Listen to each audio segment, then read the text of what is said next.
Hello बाजी, बाजी कुछ बोलिए। भाभी, बाजी बाजी, हेलो बाजी दिखाओ। अरे बाजी का कॉल आया, वो भी विनय जी के नंबर से आया। भाभी ये मुमकिन ही नहीं है। अरे मुझे पता है ये मुमकिन नहीं है, पर मैं सच कह रही हूँ। पर नेहा इसमें कोई कॉल नहीं है, देखो। ऐसे कैसे हो सकता है? क्या दीदी, आपके भाई के नंबर से ना मुझे कॉल आया था। रुकिए मैं डायल करके देखती हूँ, ठीक है? मैं डायल करके देखती हूँ। भाभी, The number you have called is currently not reachable. Neha आज जो तुम कह रही थी वो सच होता। दीदी मैं सच कह रही हूँ, माता रानी की कसम, बाजी का ही कॉल था। भाभी ये आपका वहम है। जब से माँ की मौत हुई है आप इतनी थकी हुई है, आपकी नींद नहीं हुई है। शायद यही वजह है कि आप सही कहा ना दीदी मैंने। वहम कुछ नहीं है, मैं सच कह रही हूँ, बाजी का ही कॉल था। भाभी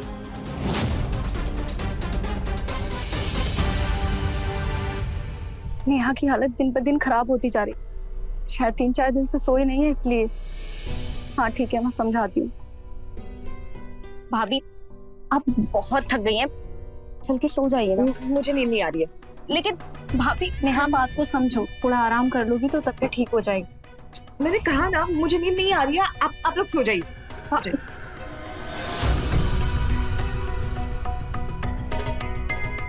अच्छा ठीक है, लेकिन आपको कुछ भी चाहिए होगा तो आप हमें बुलाएंगे।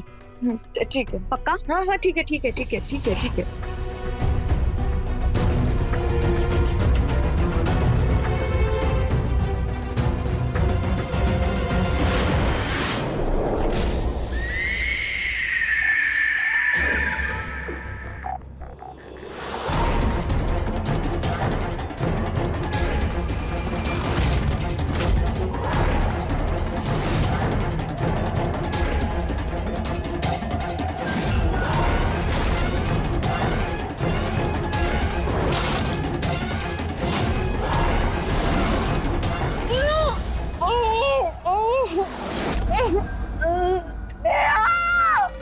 बाजी, बाजी मेरा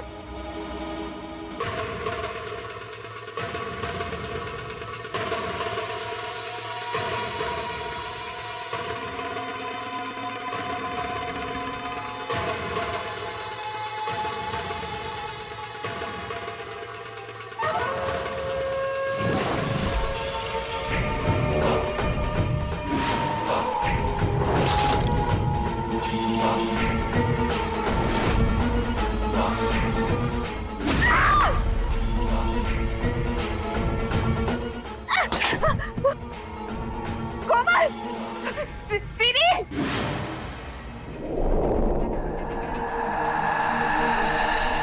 कोमल, दीदी क्या हुआ नेहा? भाभी क्या हुआ? जरूर तुम कोई बुरा सपना देखा तुमने? मुझे मारने आया ना, उसके हाथ में चाकू था, वो मुझे मार डाला। कुछ नहीं होगा तुम्हें, कुछ नहीं होगा। कोमल जाके देखो कौन था। हाँ दीदी बैठो इधर, कोई नहीं मारेगा तुम्हें, कुछ नहीं होगा तुम्हें। बैठो बैठो इधर, बैठो बैठो, कुछ नहीं होगा।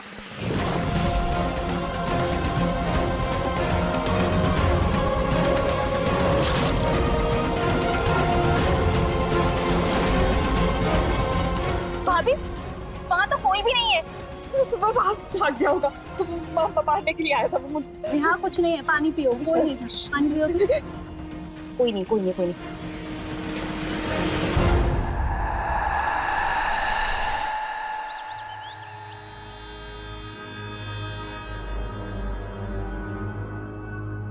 भाभी भाभी ये चाय पी लीजिए।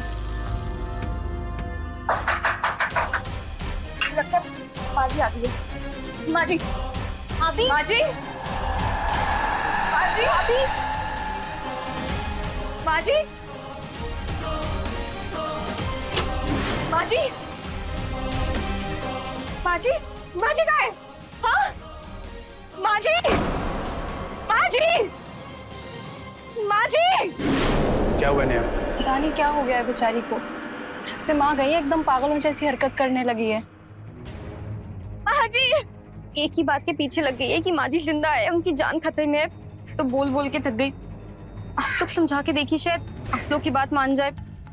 सही कहा ना मैंने? रुको मैं देखता हूँ। नेहा, ये क्या हालत बना रखी है तुमने अपनी? तबीयत ठीक नहीं लग रही तुम्हारी। चलो मेरे साथ डॉक्टर के पास चलो। मुझे माँ जी को ढूंढना है, वो मुझे पुकार रही थी।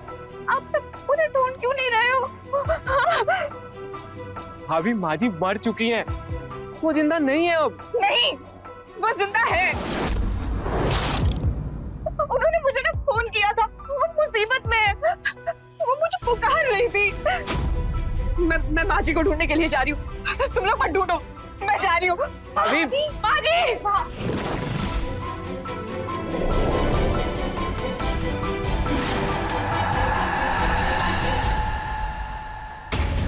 ये कैसे पॉसिबल है?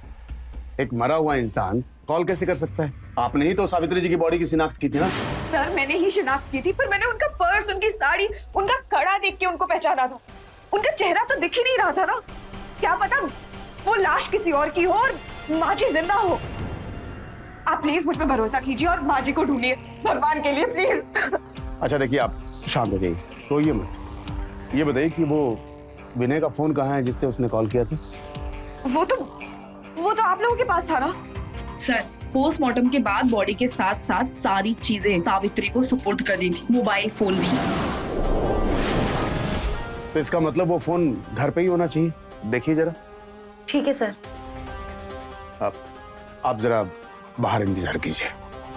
नेहा,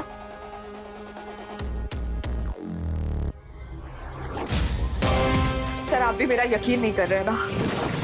अगर आप माँ जी को नहीं ढूंढेंगे ना तो मैं खुद ढूंढूंगी।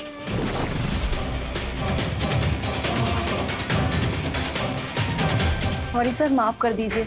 एक्चुअली पहले भैया की डेथ और अब माँ की डेथ, तो बेचारी सदमे में एकदम पागल सी हो गई है और ऐसी पागलों जैसी बातें करती रहती है। हाँ, कल तो भाभी ने कहा कि उनकी किसी ने जान लेने की कोशिश की है। फिलहाल आप लोग घर जाइए और उनका अच्छे से ख्याल रखिए। जी सर। जी।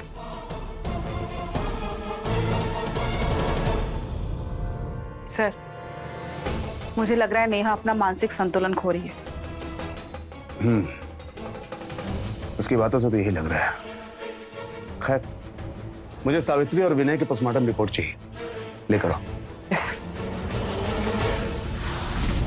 भाभी, ये बिल्कुल भी ठीक नहीं है। आप खुद को देखिए, अपनी हालत देखिए, जिद मत कीजिए। सही कहा ना मैंने? हाँ भाभी, अब जो इंसान जिंदा ही नहीं है उसे कैसे ढूंढ सकते हैं आप? प्लीज बात को समझिए, शांत हो जाइए। नेहा, ये सब तुम्हारे दिमाग का वहम है। ना तो माँ जिंदा है और ना तुम्हें कोई कॉल आया था। देखो नेहा, अगर सब कुछ ऐसे ही चलता रहा ना तो तुम पागल हो जाओगी। मेरी बात मानो, अंदर जाओ और रेस्ट करो। बस बंद करो चिल्लाना। तुम लोगों को यकीन नहीं है ना? तो ठीक है, चले जाओ यहाँ से, मुझे अकेला छोड़ दो। दी राजेश, राजेश, देखना राजेश, इनमें से कोई मुझ पे यकीन ही नहीं कर रहा है कि माँ जी जिंदा है। शांत हो जाइए। मैं आ गया हूँ ना, बस। हाँ, इन लोगों ने मुझे सब कुछ बताया कि क्या हुआ है। आप चिंता मत कीजिए, सब ठीक हो जाएगा। ठीक है, अब आप जाके तैयार हो जाइए, मैं आपको लेने आया हूँ। यदि अगर आप इस घर से दूर रहेंगी तो शायद माँ जी और जीजा जी को भूल पाएंगे। चलिए अब आप मेरे साथ चलिए। क्या? तू भी मुझ पे यकीन नहीं करता है ना? तुझे भी लग रहा है मैं पागल हो गई हूँ, है ना? अच्छी बात है। तू, मुझे ना किसी की जरूरत भी नहीं है। भगवान के लिए मुझे छोड़ दो, चले जाओ यहाँ से, बस चले जाओ। चलिए। सुन लिया तुम सबने? अब यहाँ रुक के कोई फायदा नहीं, चलो यहाँ से।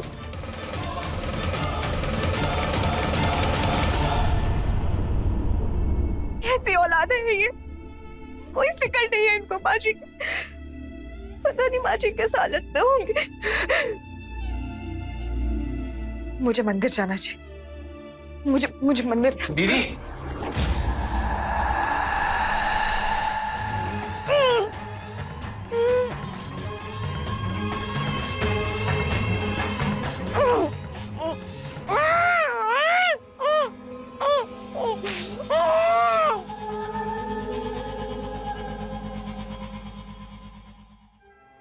सर, विनय की पोस्टमार्टम रिपोर्ट।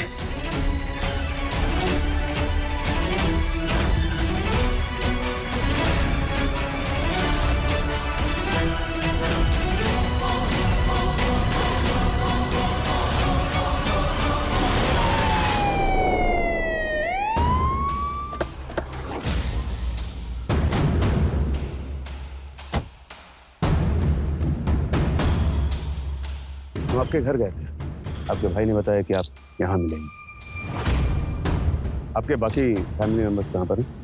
वो सब छोड़ के चले गए मुझसे तंग आकर। आप बताइए, आप यहाँ पे क्यों आए हैं? आपको विनय का मोबाइल मिला क्या? नहीं सर, मैंने पूरे घर में देखा पर कहीं नहीं मिला। एक बात बताइए, विनय ज्यादा दारू पीता था? जी सर, वो एक बार के लिए भूखे रह सकते थे पर दारू के बिना नहीं। पर आप ये सारे सवाल क्यों पूछ रहे हैं? उसके पोस्टमार्टम रिपोर्ट से ये पता चला कि उसकी ऑलमोस्ट दोनों किडनी खराब हो चुकी। आप एक बात और पूछनी थी आपसे कि सावित्री जी के पैर में फ्रैक्चर था क्या? नहीं तो क्यों? उनके पोस्टमार्टम रिपोर्ट से पता चला कि उनका दाहिना पैर टूटा हुआ है और काफी साल से टूटा हुआ है। नहीं सर, माँ जी बिल्कुल ठीक थी। शायद आपके शादी के पहले की बात है। एक बार उनकी बेटियों से पूछ के बता दीजिएगा। जी सर। अब कुछ जरूरत पड़ी तो फिर आएंगे हम। सर, आपको अभी तक मुझ पे यकीन नहीं है ना? नेहा जी, हम पुलिस वाले सबूतों पर यकीन करते हैं और अभी तक ऐसा कोई सबूत मिला नहीं है जिससे ये पता चले कि सावित्री जी जिंदा है। उनका चेहरा पहचान में नहीं आ रहा है और आपको भी शक, इसलिए हमने कोर्ट में अर्जी दे रखी है डीएनए टेस्टिंग की। एक बार परमिशन मिल जाए तो हम डीएनए टेस्टिंग करा लेंगे। सर, मुझे सिर्फ इसी बात का डर है कि कहीं देर ना हो जाए।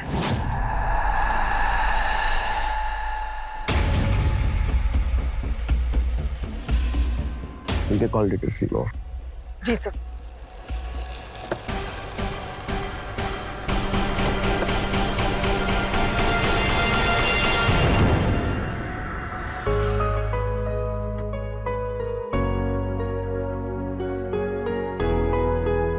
देखो, मैं जानता हूँ तुम क्यों परेशान हो।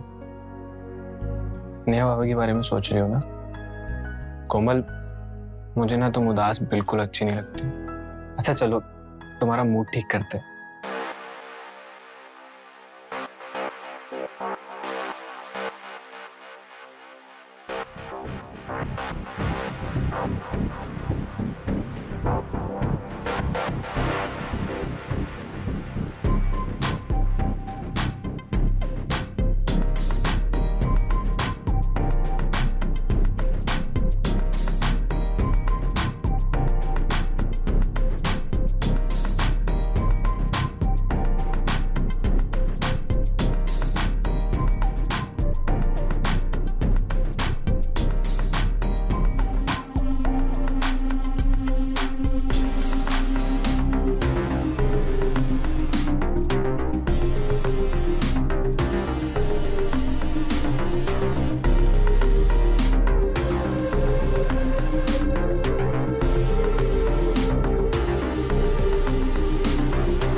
मैं यूपी पुलिस स्टेशन से बात कर रही हूँ। क्या सावित्री नाम की किसी औरत की गुमशुदगी की रिपोर्ट लिखाई गई थी?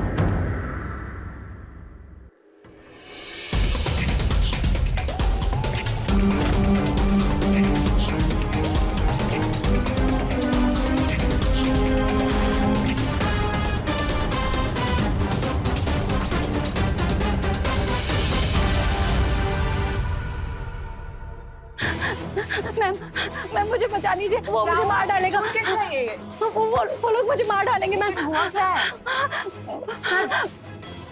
आप शांत हो जाइए, यहाँ आपको कोई खतरा नहीं। ये चोट, सिंह, इन्हें तुरंत डॉक्टर के पास लेके जाइए। जी सर, आप चलिए मेरे साथ डॉक्टर। नहीं मैम, सर मुझे डॉक्टर के पास नहीं, पहले आप मेरी रिपोर्ट लिख लीजिए। ठीक, आप बताइए क्या हुआ? सर वो मैं मार्केट से लौट रही थी और एक कार तेजी से मेरी ओर आई। मैं तो बच गई, पर ये चोट।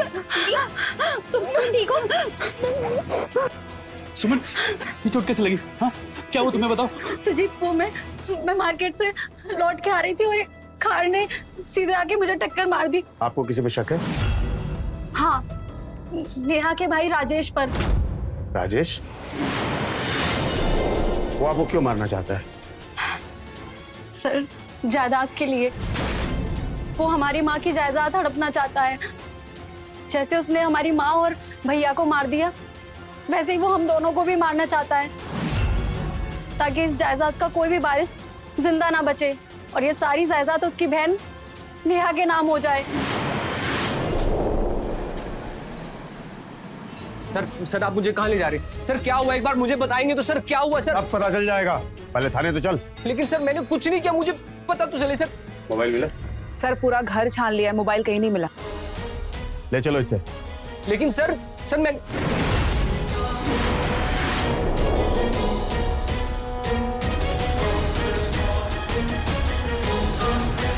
ये विनय का मोबाइल है ना? हाँ सर, ये उसी का मोबाइल है। सर मैं सच बोल रहा हूँ, मुझे नहीं मालूम सर। ले चलो इसे। सर मैं सच बोल रहा हूँ सर। सर मुझे नहीं पता कि ये कहाँ से आया। सर मुझे नहीं पता। सर आपने हमें क्यों अरेस्ट किया है? तुम्हारी ननद सुमन और कोमल ने तुम दोनों के खिलाफ FIR लिखवाई है, उस पर जानलेवा हमला करने के लिए। और उसे यह भी शक है कि तुम दोनों ने मिलकर विनय और सावित्री जी को मारा है। सर ऐसा कुछ नहीं है, कोई गलत फहमी हुई होगी। मेरा भाई कुछ ऐसा गलत नहीं कर सकता।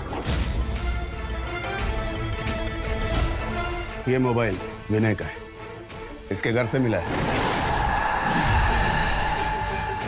हो सकता है तुम इस मामले में इन्वॉल्व नहीं होगी, लेकिन इसने अकेले सब कुछ किया है। सर मैं सच बोल रहा हूँ सर, मुझे नहीं पता कि ये मोबाइल मेरे घर कैसे आया। सर मैंने कुछ नहीं किया सर। तुम सही कह रहे हो या गलत, ये तो हम पता लगा ही लेंगे, लेकिन तब तक तुम हमारे कस्टडी में रहोगे और तुम जा सकती हो। याद रखना, शहर छोड़ के ना जाना। ले जाओ इसे। नहीं सर प्लीज। सर नेहा दी मैंने कुछ नहीं किया। सर राजेश सर प्लीज छोड़ दीजिए उसे, उसने कुछ नहीं किया है, मैं सच बता रही हूँ।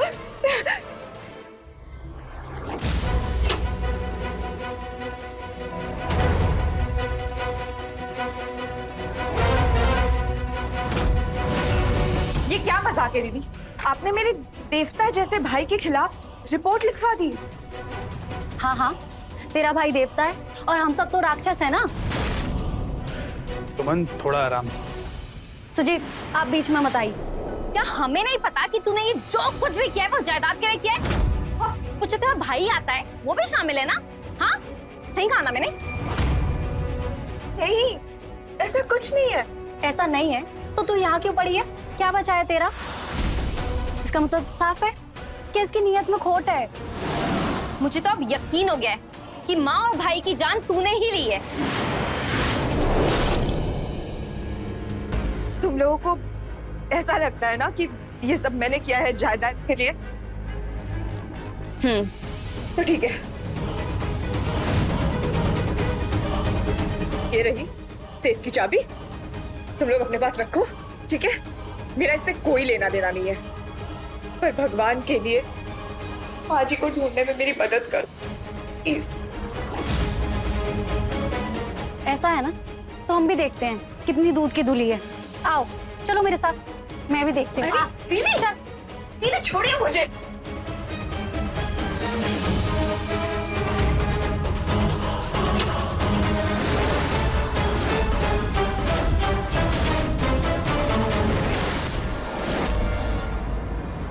ये देखो इसकी सराफत और ईमानदारी, पहले ही पूरा सेफ खाली कर चुकी है और यहाँ शरीफ बनने का नाटक कर रही है। हाँ? तुझे क्या लगता है बेवकूफ है हम लोग?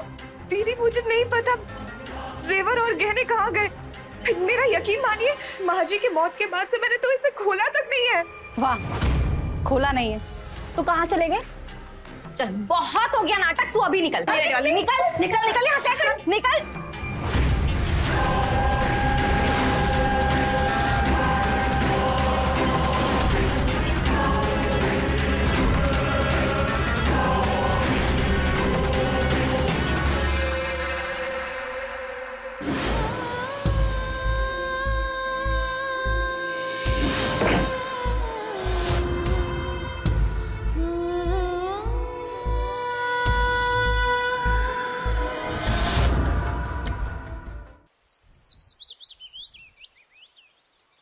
वाह माता जी वाह, मैंने सुना था कि भगवान अपने भक्तों की परीक्षा लेता है उनकी श्रद्धा परखने के लिए, पर ये कैसी परीक्षा थी माँ? आपने तो मुझसे मेरा सब कुछ छीन लिया। मेरे पति मर गए, माँ जी को कुछ पता नहीं चल रहा है, मेरा भाई जेल में है और मुझे मेरे ही घर से धक्के मार के बाहर निकाल दिया गया इस लांछन के साथ कि मैंने ये सब किया है और वो भी दौलत के लिए। ये है मेरा इनाम, मेरी श्रद्धा, मेरी आस्था, मेरी भक्ति का। आपको क्या सुख मिलता है अपने भक्तों को दुखी और लाचार देख के, जो मेरी ऐसी परीक्षा ले रही हो माँ? ठीक है माँ, अब जब आपने मुझसे इतना कुछ छीन लिया है तो एक और चीज छीन लीजिए, मेरे भी प्राण ले लीजिए माँ, मेरे भी प्राण ले लीजिए। मैं और जीना नहीं चाहती, मेरे पास और कोई वजह नहीं है जीने के लिए, मेरे प्राण ले लीजिए।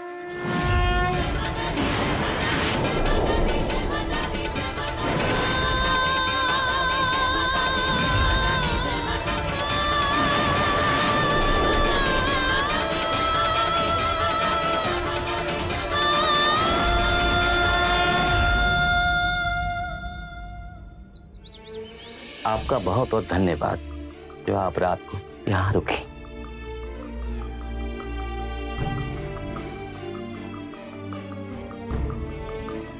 बिटिया, तुम्हें होश आ गया? तुम रात भर बेहोश थी और ये डॉक्टर पूरी रात यहाँ थे। हम तुम्हारे घर गए थे पर वहां कोई नहीं मिला। क्या जरूरत थी ऐसी हालत में घर से बाहर जाने की? मतलब बिटिया तुम पेट से हो। वैसे हमें विनय और सावित्री जी का बहुत दुख है, लेकिन बिटिया कहते हैं ना, ऊपर वाला कुछ लेता है तो कुछ देता भी है। जरूर तुम्हारी भक्ति का ही फल माता रानी ने तुम्हें दिया है। अरे बिटिया क्या हुआ?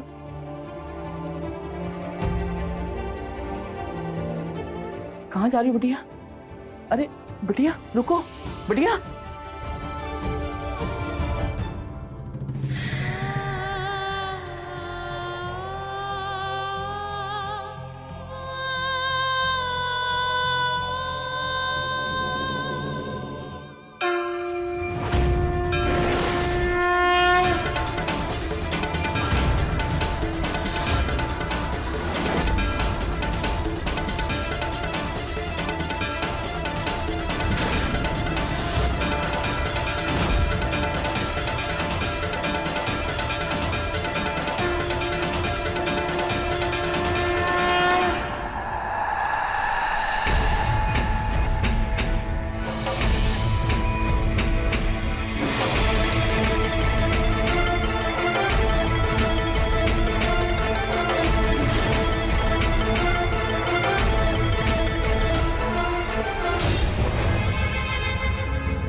ये लीजिए, अब जल्दी से इन पेपर्स पे आप साइन कर दीजिए।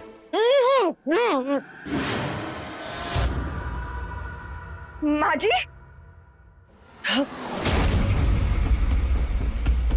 का है? कौन पेपर है? हाँ जी, इतना तो देखकर आपको समझ आ ही जाता होगा कि ये प्रॉपर्टी के पेपर्स हैं। चलिए साइन कर दीजिए इसमें। हाँ? मर जाएंगे लेकिन साइन नहीं करेंगे। ए बुढ़िया, हाँ? क्या बोली तू? साइन नहीं करेगी इन पेपर्स पे? हाँ? साइन नहीं करेगी इन पेपर पे? देख, इसी में सबका भला है। जिंदा रहना चाहती है ना तो साइन कर दे इन पेपर्स पे, नहीं तो पहले तुझे मारूंगा फिर तेरी वो प्यारी बहू नेहा को, और तुम दोनों मर जाओगे एक बार तो ऑटोमेटिकली ये प्रॉपर्टी मेरे नाम हो ही जाएगी ना, समझी? तो साइन कर इस पे, साइन कर।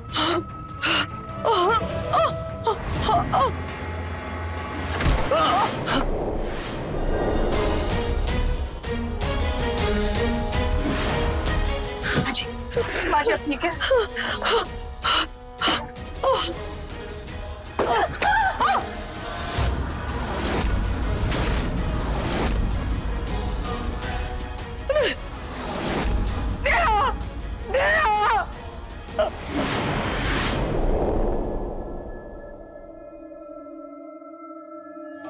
उठ जाइए भाई साहब, आ गए हम। उठ जाइए। नेहा तू ठीक तो है? नेहा छोड़ दे हम लोग को।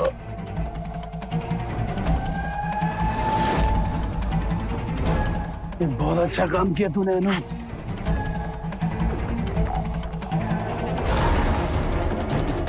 बहुत समझदार निकली तू। आखिरकार इस बुढ़िया को ढूंढ लिया ना तूने। हाँ? पता है भाई साहब, नेहा प्रेग्नेंट है।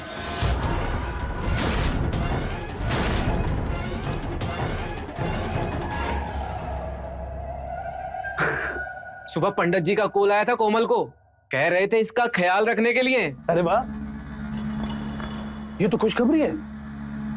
घर में एक नया चिराग आने वाला है। हाँ? लेकिन ये खुशखबरी अब ज्यादा दिन टिकने नहीं वाली है। पता है क्यों? क्योंकि मैं इसे आज मारने वाला हूं। बुढ़िया, पेपर्स पे साइन करती है नहीं? बेटा इसके साथ साथ तेरे खानदान का चिराग आने से पहले ही बुझ जाएगा।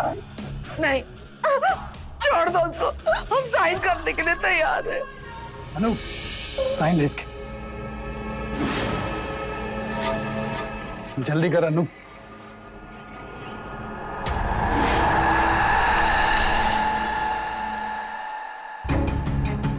सर, ये रहे विनय और उसकी फैमिली के call record sir. Sir, Neha उस दिन सच बोल रही थी। उसे विनय के नंबर से फोन आया था। और हाँ सर, विनय के मरने के बाद उसके नंबर से 3 नंबर पे फोन किया गया था। एक खुद उसके दूसरे नंबर पर, दूसरा नेहा के नंबर पर और तीसरा सर बंटी के नंबर पर। बंटी? तो बंटी कौन है? सर, एक फ्रॉड है। हेरा फेरी के केस में कई बार अंदर जा चुका है। उठा के लाओ उसे। Yes sir. सिंह, जी सर। 1 मिनट।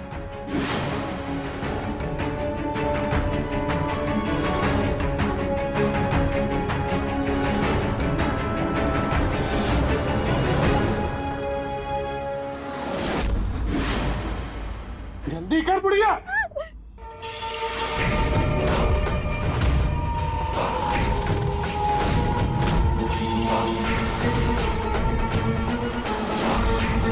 हो गए भाई साहब साइन।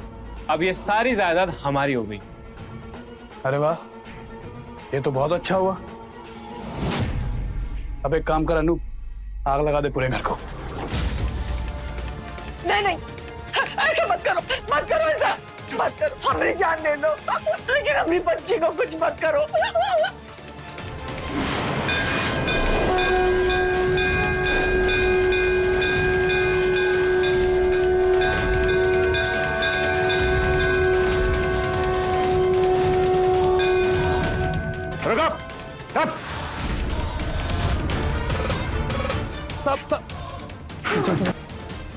जैसा आप सोच रहे हैं वैसा कुछ नहीं है सर। खेल खत्म तुम लोगों का।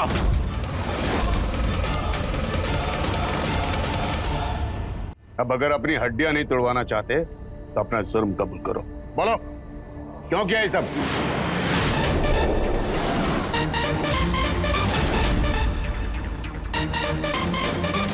जायदाद के लिए। और ये सब तब शुरू हुआ जब इस बुढ़िया ने हमें हमारे दहेज के पैसे देने के लिए मना कर दिया।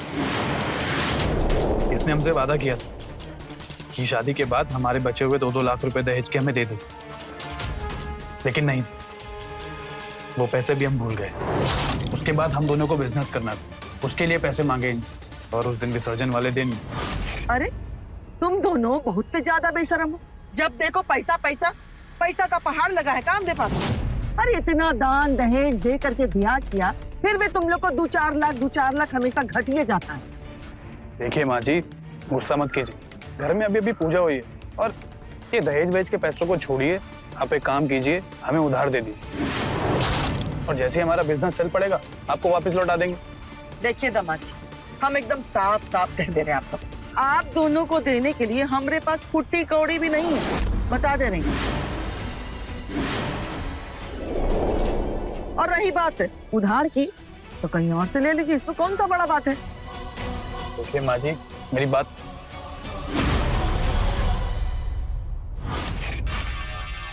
और उसी दिन हमें अच्छे से समझ आ गया कि ये बुढ़िया हमें 1 रुपया नहीं देने वाली। इसलिए हम सबने मिलकर एक प्लान बनाया। ये विनय भैया ना पी पी के अपनी नशे की लत में सब पैसे कमा देंगे।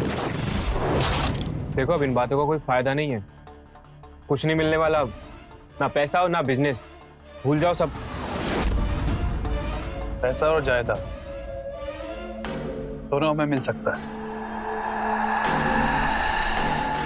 उसके लिए तुम दोनों को हमारा साथ देना होगा। हाँ तो हम दोनों तो हैं, आप प्लान बताइए। सोचो अगर विनय को मार दिया जाए तो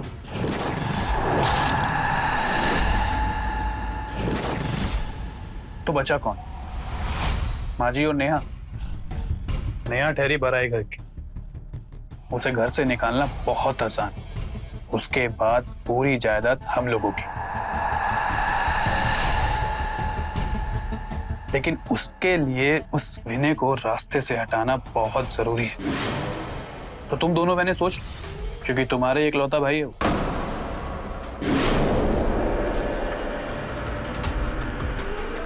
हाँ तो ठीक है, उन्होंने भाई वाला तो कोई काम किया नहीं है अब तक, काहे का भाई? हाँ क्यों दीदी, ठीक कहा ना मैंने? हाँ, वैसे भी विनय का होना ना होना हमारे लिए बराबर है,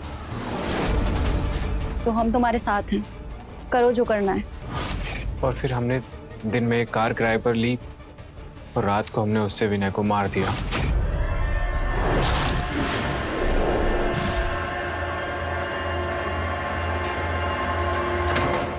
और जैसा हमने सोचा था, सबको ऐसा ही लगा कि वो एक एक्सीडेंट था।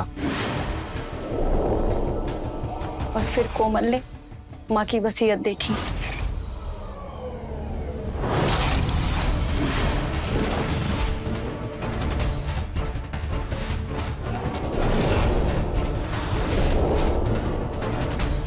माँ, ये अंधेरा खुला नहीं है माँ।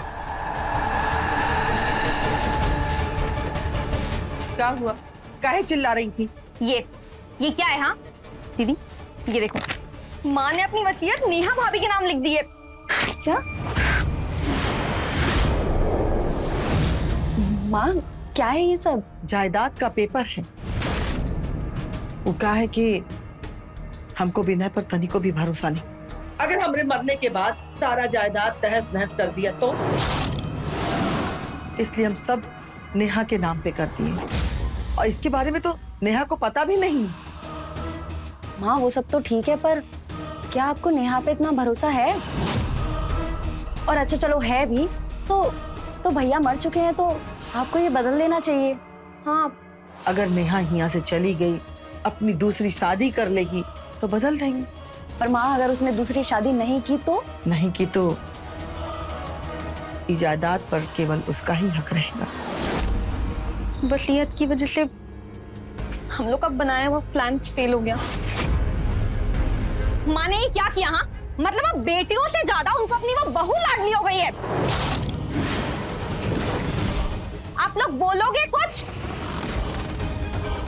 तो नेहा को मार देते हैं। क्या? हाँ नेहा को मार देते हैं। अरे उसे मारेंगे कैसे जब वो घर से बाहर ही नहीं निकलती? हाँ सही कह रहा है अनिल, अगर उसे घर पर मारा तो पुलिस इन्वेस्टिगेशन हो सकती है। लेकिन एक रास्ता है, क्यों ना हम उसकी मौत को एक्सीडेंट बना दें, जैसे हमने विनय के साथ किया।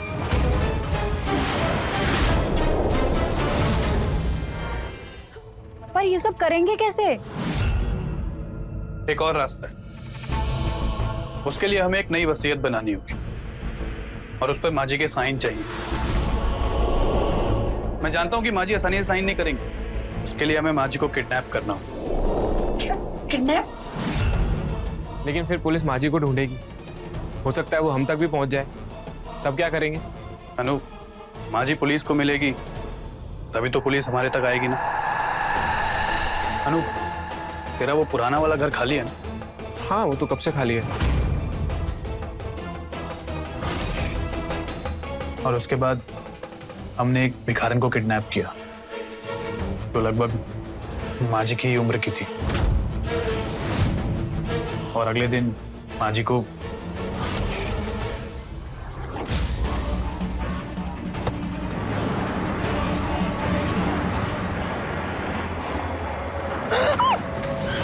अरे दिखाई नहीं देता है क्या बदतमीज? अरे अरे माँ जी, आप? हम तो डर ही गए। भाई साहब भी हैं। चलिए आपको घर छोड़ देते हैं। हाँ हाँ आइए आइए।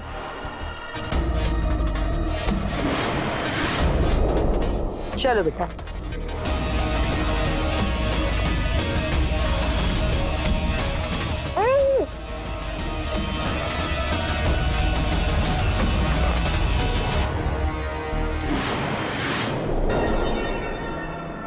और फिर हमने माँ जी को बेहोश करके उनके कपड़े और गहने उस भिखारन को पहना दिए और रात को उसे सड़क पे लाके मार दिया और उसका सर कुचल दिया, जिससे कोई उसे पहचान ना सके। उसके बाद मैंने सुमन को कहा वो जाए और मांझी की सेफ से विनय का मोबाइल और प्रॉपर्टी के सारे पेपर लेकर आ जाए।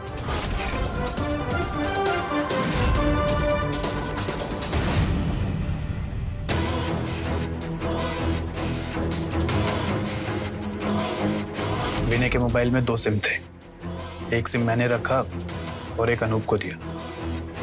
हमें जब भी इस मामले के बारे में बात करनी होती थी तो हम वही नंबर्स यूज करते थे और उस बंटी से मैं उसी नंबर से बात करता था और बंटी ने ही प्रॉपर्टी की वसीयत बना के हमें दी थी। हेलो बंटी, वो प्रॉपर्टी के पेपर्स रेडी हो गए क्या? तो जल्दी रेडी करके रखना। फिर मुझसे एक गलती हो गई।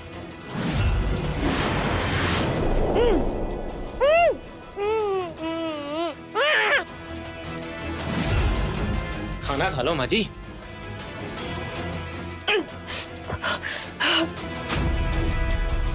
नहीं खाना, हमें खाना। इतना गुस्सा सही नहीं, खाना खा लो वरना जल्दी मर जाओगी। कह दिया ना, नहीं खाना, नहीं खाना। खा लो। जतास नहीं आई ना तुझे? सारा कपड़ा खराब कर दिया।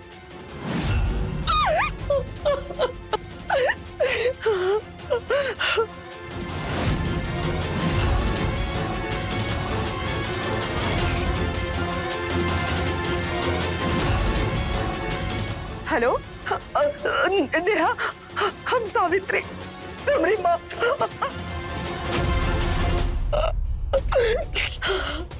इतना सोचा था उससे ज्यादा सातिर निकली तू। हाँ, 2 दिन खाना नहीं खाएगी ना तो सारी अकल ठिकाने आ जाएगी।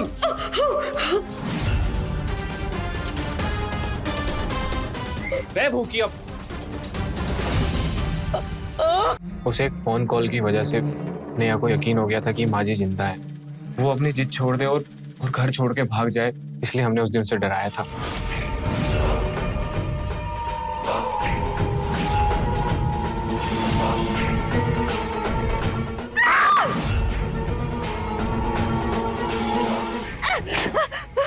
और सर, ये नेहा डरी नहीं, लेकिन मैं जानता था ये कि ये पुलिस स्टेशन जा सकती है, इसलिए मैंने वो फोन इसके भाई राजेश के घर जाकर छुपा दिया, जिससे कि हमारा शक उसके भाई राजेश पर चला जाए।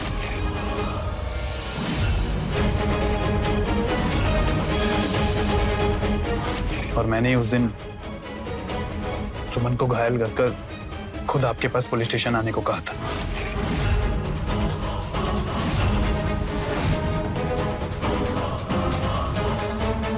सब कुछ एकदम सही चल रहा था, लेकिन न जाने पता नहीं आज कैसे यहाँ आके धमकी, और ऊपर से फिर हमें लेकर आइए दोनों। इन पे शक मुझे तब हुआ जब मैं विनय और नेहा की कॉल डिटेल चेक कर रहा था। उस डिटेल में हमें पता चला कि विनय के नंबर से नेहा को कॉल आया था। इसका मतलब यह था कि नेहा झूठ नहीं बोल रही थी उस दिन। फिर मुझे याद आया कि इन दोनों ने फोन को चेक किया था और बाद में मुझे बताया था कि ऐसा कोई कॉल आया नहीं। इसका मतलब ये था कि ये दोनों झूठ बोल रही थी और इन्होंने लास्ट कॉल को डिलीट किया था मोबाइल से। पहले मैंने इन दोनों को अरेस्ट किया, उसके बाद बंटी को। अब तुम लोग जिंदगी भर जेल में सड़ोगे।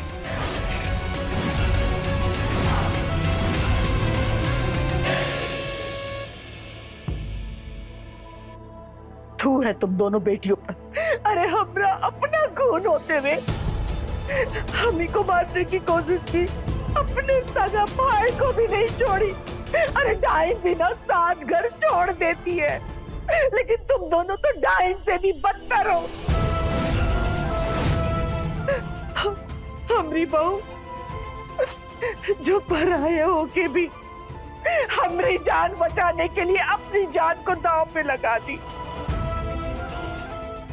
आज के बाद तुम लोगों से हमारा कोई रिश्ता नहीं, कोई नाता नहीं।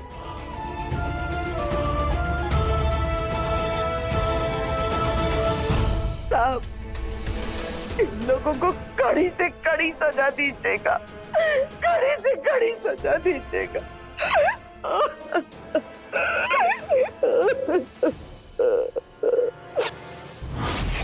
एक परिवार बंधा होता है भरोसे की डोर से, पर जब ये डोर टूटती है तो ना सिर्फ एक परिवार बिखरता है बल्कि परिवार के लोगों के जीवन भी बिखर जाते हैं। जैसा कि सावित्री के परिवार के साथ हुआ, उसके बेटियों और दामाद के लालच और विश्वासघात ने उसके परिवार को बिखेर कर रख दिया और उसकी बहू नेहा ने उसकी जान बचाने के लिए अपनी जान तक दांव पर लगा दी। आज हर दूसरे घर में सास बहू के झगड़े के किस्से आम हैं। उनके लिए सावित्री और नेहा किसी मिसाल से कम नहीं है। अगर बहू सच्चे मन से सास को माँ माने तो सास का भी फर्ज बनता है कि एक माँ की तरह उसे दुलार करे, उसे समझे। याद रखें, अगर परिवार आपके साथ खड़ा हो तो खुशियां दोगुनी और गम आधे हो जाते हैं। इसलिए अपने परिवार का साथ कभी न छोड़ें। अब आपसे इजाजत लेता हूं। मिलते हैं क्राइम फाइल्स के अगले दिलचस्प और हैरत अंगेज कहानी के साथ। तो रहें खबरदार, बने होशियार, देखते रहें मेरे साथ क्राइम फाइल्स।